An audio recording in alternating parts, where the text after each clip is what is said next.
হে রাসূল তোমায় ভালোবাসি অন্তর শুধু মুখে না জান্নাতের আশায় নয় হে রাসূল জাহান্নাম কেউ ডরি না তোমায় পাবার আশায় মন ছুটে যাই মদিনায় তোমায় পাবার আশায়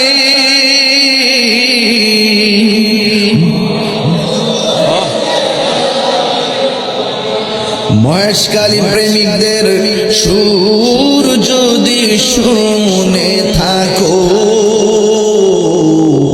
একবার দিদার দাও না হে রাসূল তোমায় ভালো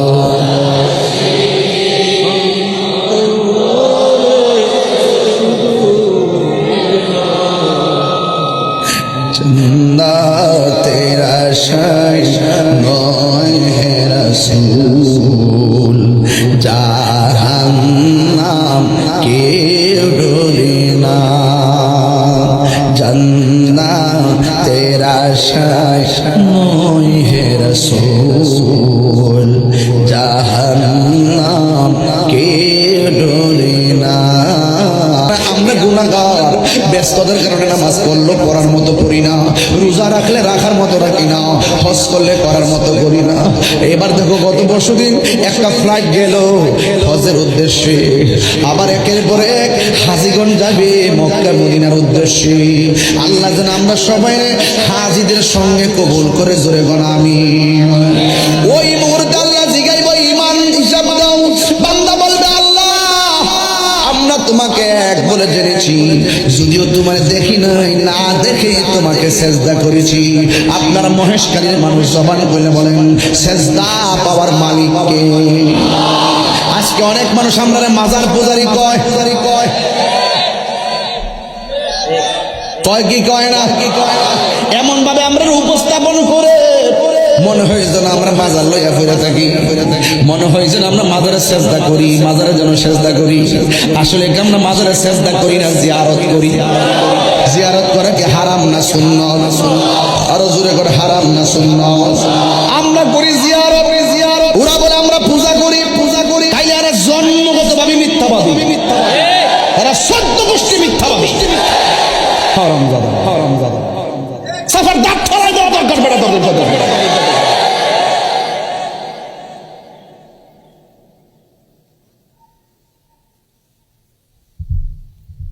এমন ভাবে ওয়াজ করি বাস্তবিক ভাষায় বলি এবং এত স্পষ্ট কনসেপ্ট ক্লিয়ার করার পরও আঙ্গুল ধরে ধরে আমাদের কি মাজার পূজারি, অথচ আমরা বাস্তবিক ভাবে শাহজালালের মাজার, শাহপরানের মাজার, গোলাপ শাহের মাজার, আমার শাহের মাজার, গোলাপ গরিবুল্লাহ শাহের মাজার, বাইরে মুস্তামির মাজার, নাসিরুদ্দিন শিববাখার মাজার, সমস্ত মাজারগুলো আমরা জিয়ারত করি।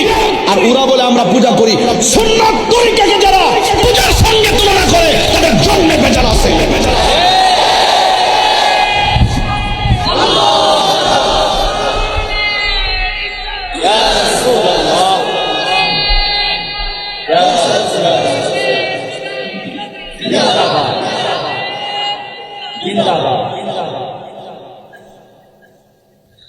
আমার কথা কি রাগ করছেন আপনারা?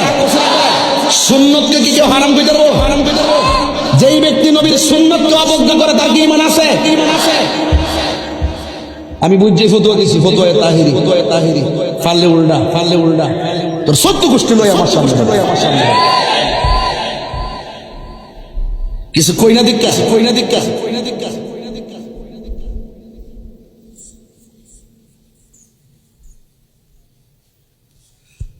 পোলা পান্ডিক আমার যুবকগুলো কোথায় আছে? তোমরা আসলে না বলো, আমরা কি পূজা করি না জিয়ারত করি?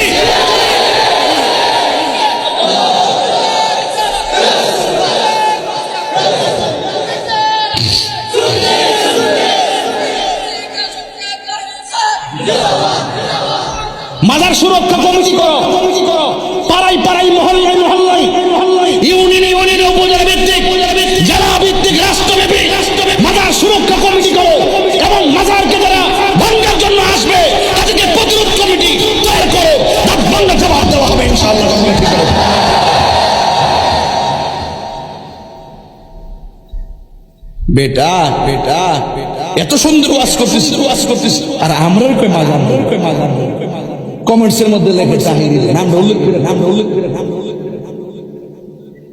ভাগ্য ভালো যে কমেন্টসে সামনে আইলে একটা কফি খাওয়াই দিলেন কয়টা বাজে হ্যাঁ হ্যাঁ বেশি লম্বা হয়েছে গা ওয়াজকে বেশি লম্বা হয়ে যেতেছে আপনার কি কষ্ট পাইতেছেন নাকি আবার আর একটু সময় কি দিব আপনাদেরকে ইনশাল্লাহ বলেন আল্লাহ কি দুইজন না একজন আঙ্গুল দিল্লা করে আল্লাহ কি দুইজন না একজন আমরা কি আল্লাহ ছাড়া কাউকে সাজদা করি সাজদা পাওয়ার মালিককে আল্লাহ ছাড়া কার কাছে মাথা নত করি কার কাছে সাজদা পাওয়ার মালিককে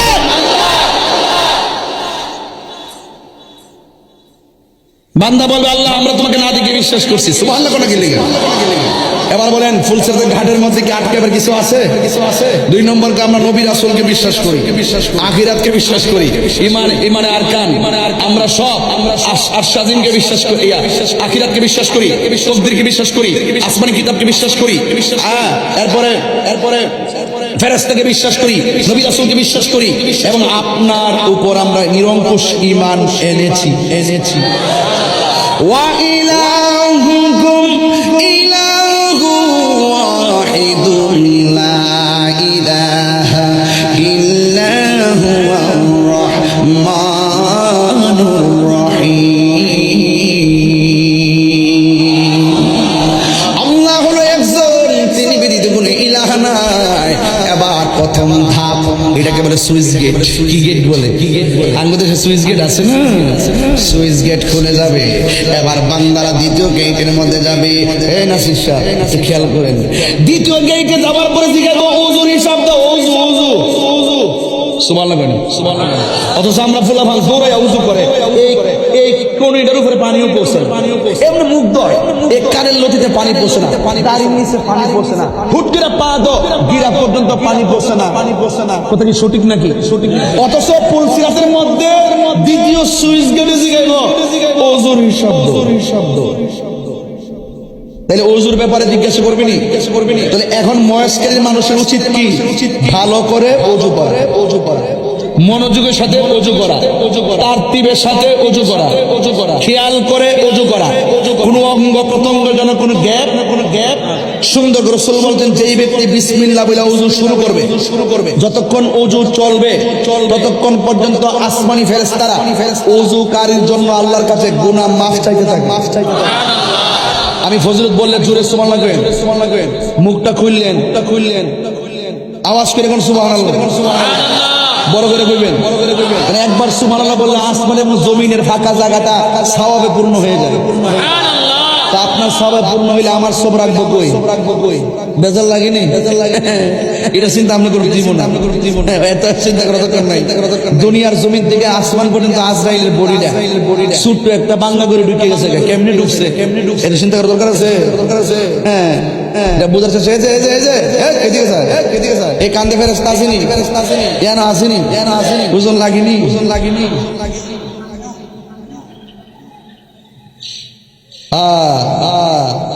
খাঁচার ভেতর অছি পাখি কেমনে আসে যায় খাঁচার ভেতর অছি পাখি কেমনে আসে যায় তারে ধরতে পারলে মন বেড়ি তারে ধরতে পারলে মন বেড়ি দিতাম পাখির পায় কেমনে আসে যায় খাঁচা ভেতর অছি পাখি কেমনে আসে যায় আমার ভিতরে বাল্ব আসেনি ভাই বাল্ব আসে না আছে তো কিডনি আসেনি মাথায় মগজ আসেনি গোশতের ভিতরে হাড্ডি আসেনি বায়োস্কোপ কিংবা ইসলামিক মেশিন সব দিয়ে রড বুঝে হাড্ডি বুঝে, গোশত বুঝে, রক্ত বুঝে, সব বুঝে। কিন্তু এত মেশিন লাগাইলাম, রুহুটা কোন জায়গায় আছে কোন মেশিন ধরতে পারে না। একটু বুঝছেন, শরীয়তে দূর মারেন না, মারফত নিয়ে বুঝছেন, কিছু হাকিকতে যোগ দিয়েন। ইয়াসআলুনাকা আনির রূহ কুলির রূহু মিন আমরি রাব্বি। ও বন্ধু, কেউ যদি আপনাকে রূহ সম্পর্কে জিজ্ঞেস করে, শুধু আপনি বলবেন এটা আল্লাহর আদেশ মাত্র। বাকিটা বললাম না কি, বুঝতো না তো, ফেস লাগাইলেন। মূল কথা তো কই না ওয়াজে, শুধু স্বাভাবিক ওয়াজে না করি। ওযু আল্লাহর হাবিব বলেন, যে ব্যক্তি ওযু করার সময় হাত তার ধৌত করবে কয়বার? জোরে কয় না, আরো জোরে কন।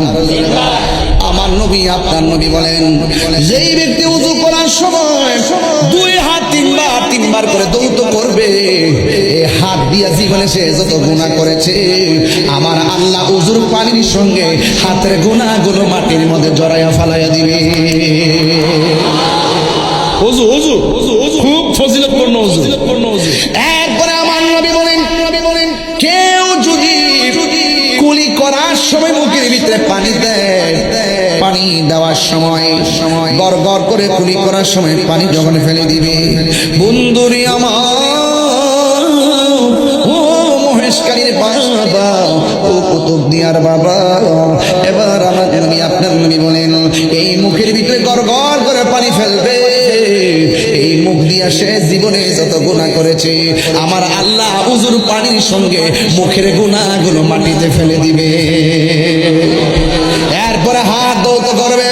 আল্লাহর হাবিব বলেন, মুখমণ্ডল ধৌত করবে, এই চোখ দিয়া যত গুনাহ করেছে, আল্লাহ রাব্বুল আলামিন এই চোখের গুনাহগুলো পানির সঙ্গে ফেলে দিবে।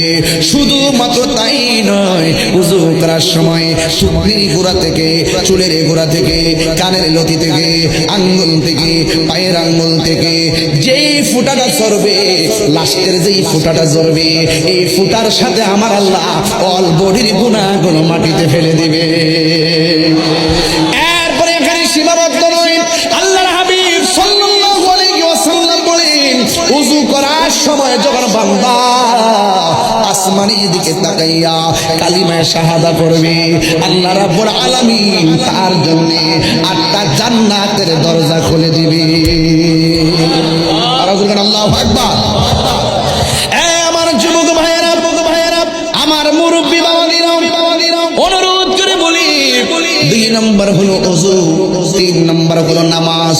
আপনারা জবান খুলে বলুন, সেই নামাজ আমরা চাই কি চাই না? আর জোরে বলো, চাই কি চাই না? নামাজ পড়বেন, হুজুরি কলবে নামাজ পড়বেন, নামাজ পড়া জান্নাতে যাবে, আবার নামাজ পড়া মানুষ জাহান্নামে যাবে। আমিনাতুন নাসিবাতুন তাসলা নারান হামিয়া, গাট্টি পরিমাণ আমল কইরাও দুজকের মধ্যে যাবে, কারা জানেননি? এখন আপনাদেরকে সহজে বুঝবেন। নবীর মনে কষ্ট দিয়া নামাজ পড়লে লাভ হবে না, মা বাবার মনে কষ্ট দিয়া নামাজ পড়লে লাভ হবে না।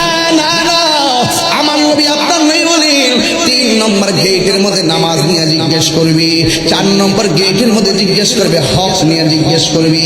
আপনারা জবান খুলে বলেন, বান্দার হক মাইরা খাইলে জবাব দিবি, তা আছে না নাই? আল্লাহ রাব্বুল আলামিন হাবিব বলেন, ও যুবক, আল্লাহ রাব্বুল আলামিন হাবিব সাল্লাল্লাহু আলাইহি সাল্লাম বলেছেন, আল্লাহ রাব্বুল আলামিন হাসরের ময়দানে 2টা গুনাহ কোনোদিন maaf করবে না। জোরে কোন কয়টা? 1 নম্বর গুনাহ হলো যারা আল্লাহর সঙ্গে শরীক করে, কারণ ইন্না শিরকা লাযুলমুন আযীম, নিশ্চয় শিরক হলো সবচাইতে বড় গুনাহ। 2 নম্বর যারা মানুষের হক মেরে খায়। 3 নম্বর এই গেল 4 নম্বর। 5 নম্বর হলো যারা আত্মীয়তা সম্পর্ক ছিন্ন করে। আমাদের সমাজের ভিতরে কত কিছুদিন আগে ঈদ গেছে, ঈদের মধ্যে দেখবেন নিজের কাপড় কিনছে, নিজের বউয়ের কাপড় কিনছে, কিন্তু মায়ের কাপড় কিনতে মনে নাই। এমন অনেক সন্তান আছে না নাই? মাহফিল সাজালে আল্লাহ পায়ে যাবেন, অসম্ভব। মাহফিল সাজালে নবী পায়ে যাবেন। নিজের কাপড় কিনতে মনে আছে, বউয়ের কাপড় কিনতে মনে আছে, সন্তানের কাপড় কিনতে মনে আছে, কিন্তু মায়ের শাড়ি কাপড় কিনতে মনে নাই, বাবার লুঙ্গিটা কিনতে মনে নাই। আপনি যতই মাহফিল সাজান আর খানায় কাবায় যান, কোনো লাভ হবে এই যুবক আপনাকে বলছি, আমার ওয়াজ যদি এক সেকেন্ডের জন্য ভালো লেগে থাকে, অনুরোধ করছি কয়েকটা, আল্লাহর সঙ্গে শরীক করেন না, খবরদার নবীরে কষ্ট দিয়েন না। 3 নম্বর বান্দার হক মাইরা খায়েন না। 4 নম্বর হলো নামাজটা ঠিক মতো হইরেন। 5 নম্বর হলো আত্মীয়তার সম্পর্ক ছিন্ন করবেন না। লা ইয়াদখুলুল জান্নাতা কাতিউন, আত্মীয়তা ছিন্নকারী বেহেশতে প্রবেশ করবে না। এক কথা কোন ঠিক না বেঠে? এই জন্য খবরদার মা বাবার সঙ্গে সম্পর্ক ছিন্ন কইরা ওই চট্টগ্রাম যাইয়া 5 তলা বিল্ডিং এ থাকবা আর মনে মনে ভাবতেছো তাহির হুজুরের দাওয়াত কইরাই না একটু মার কবরটা জিয়ারত করাইলেই বুঝি মার হক আদায় হয়ে যাব, বাপের হক আদায় হয়ে যাব। এই যে বুড়া মানুষটা হুজুরটা বইয়া রইছে, এই ফুট ফুট করতে করতে করতে করতে করতে করতে কোমর ব্যথা হয়ে গেছে গা, ফিটটা ব্যথা হয়ে গেছে গা। মুরব্বিরে জিজ্ঞেস করেন আগের মতো হাঁটতে পারেননি, তিনি বলবেন না। আগের মতো রুকু দিতে পারেননি, তিনি বলবেন না। আগের মতো চোখে দেখেননি, তিনি বলবেন না। আগের মতো হাঁটতে পারেননি, তিনি বলবেন না। আগের মতো মাথায় বোঝা তুলতে পারেননি, তিনি বলবেন না। আগের মতো কথা বলতে পারেননি, তিনি বলবেন না। আগের মতো খাইতে পারেননি, তিনি বলবেন না। এরপরে এত অসুবিধা হওয়ার পরও সন্তান বাপের খবর নেয় না, খবর নেয় না। অথচ তুমি একদিন খাইতে পারতা না, মা বাপ তোমার খাওয়াইছে। একবার তুমি চলতে পারতা না, মা বাপ তোমাকে চলা শিখাইছে। 1 টাকা রুজি করতে না, তোমাকে মা বাপ ছোট থেকে বড় করতে করতে সর্বোচ্চ শিক্ষা পর্যন্ত নিছে। আর সেই মা যখন দুর্বল হয়ে গেল, সেই বাপটা যখন দুর্বল হয়ে গেল, তখন বুড়া বেটা আর বুড়া বেটি বলে গালি দাও। মা বাবা অসুস্থ নিয়ে পড়ে থাকে, তুমি খবর পর্যন্ত নেও না। আল্লাহর কসম করে বলি, যেই সন্তান মা বাপরে কষ্ট দিবে তার নামাজ রোজা এমনকি হজে গেল লাভ হবে না।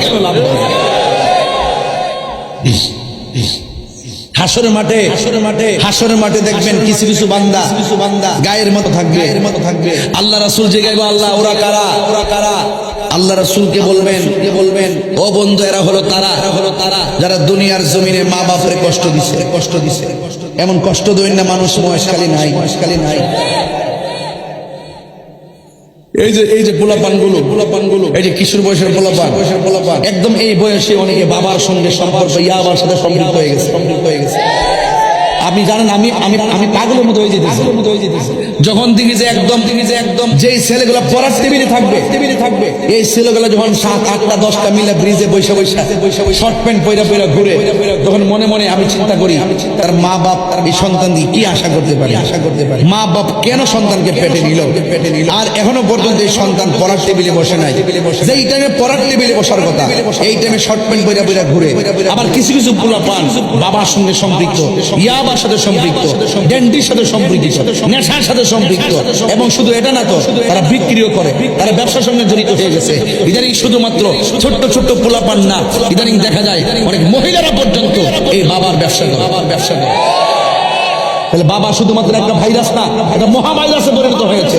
বাবা শুধুমাত্র ইয়াবা ফেন্সি নেশা শুধুমাত্র একটা সমস্যা না, একটা মহা সমস্যায় পরিণত হয়েছে। যেখানে মহিলারা পর্যন্ত বডির মধ্যে বাবা টেপে ফেটে ফেটে বাইন্দা বুরকা পইরে রাস্তায় গিয়ে ধরা খায়, তখন আমার মুখ দেখাইতে আর মনে চায় না। এই যে জেলের ছেলেগুলো পড়ার টেবিলে বসবে, ওই টাইমে পোলাপানগুলো বাবা ট্যাবলেট খাইতেছে। ভাই বাবা ট্যাবলেট খাচ্ছ তুমি, তোমার কি মনে নাই যে তুমি এই টাইমে পড়তে হবে, তোমাকে প্রতিষ্ঠিত হতে হবে? তোমার সাথের ছেলে লেখাপড়া করে। দেখো বিদায় অনুষ্ঠানটা গেছে, 21 তারিখ থেকে পরীক্ষা। আমি আসার সময় একটা বক্তব্য শুনলাম, আর একটা মেয়ে বক্তব্য দিচ্ছে, কানতে শেষ। আসছিলাম এই স্কুলে, এত তাড়াতাড়ি চলে, এত তাড়াতাড়ি থাকা অবস্থায় স্কুলের প্রতি এত মায়া জমে গেছে। আসছিলাম এই স্কুলে, এত তাড়াতাড়ি চলার ফেতে শিক্ষকদের সাথে মায়া জমে গেছে। চলে যাওয়ার পর সে কান্না করতেছে। আর শিক্ষা তো এটাকেই বলে যে শিক্ষার কারণে প্রতিষ্ঠানের প্রতি মায়া থাকবে। শিক্ষা তাকেই বলে যে লেখাপড়ার পর শেষ বেলায় উস্তাদের কথা মনে রাখবে, বাপ মার কথা মনে করবে। এটাই তো শিক্ষা বলে। আর যেই শিক্ষা শিক্ষকদের সঙ্গে বেয়াদবি শেখায়, যেই শিক্ষা প্রতিষ্ঠানের সঙ্গে গাদ্দারি শেখায়, যেই শিক্ষা শিক্ষকদের গলার মধ্যে বিভিন্ন ধরনের আঘাত করা হয়, এটা শিক্ষা না, এটা তোমার আগামীর জন্য অশনি সংকেত এবং বিভিন্ন বিপদের কারণ। কথা বলেন ঠিক না বেঠাই? আমি যুবকদেরকে বলবো, যুবক তোমরা যদি আমাকে 1 সেকেন্ডের জন্য ভালোবাসো, আমি আজকে সমাজতান্ত্রিক কথা বলছি, আমাকে বারবার একটা কাগজ দিচ্ছে, আর যখন কাগজ দিচ্ছে তখন আমি আলোচনার মুখটা ঘুরাই। এই জন্য আমি আমার মতো করে হয়তো বা কিছু বলতে পারতেছি না, এরপর কোনো অসুবিধা নাই। এরপর যে কথাগুলো খুবই প্রয়োজন তাদেরকে বলছি, যুবক তোমাকে বলছি, তুমি যদি নেশা করো তোমার বাপ মা পেটের মধ্যে রাখা। আচ্ছা বলেন তো, পেটের মধ্যে বাচ্চা রাখা কি সহজ কথা? আরেক কথা কোন সহজ